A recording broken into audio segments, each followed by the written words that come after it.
பிறப்பும் இணைந்திருக்கும் சொந்தம் இந்த சொந்தமம்மா.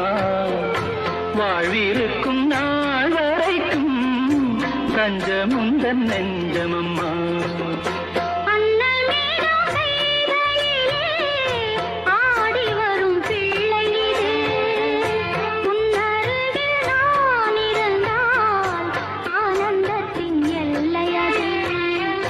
காயத்ரி மந்திரத்தை உச்சரிக்கும் ஏழ் பிறப்பும் இணைந்திருக்கும் சொந்தம் இந்த சொந்தமம்மா.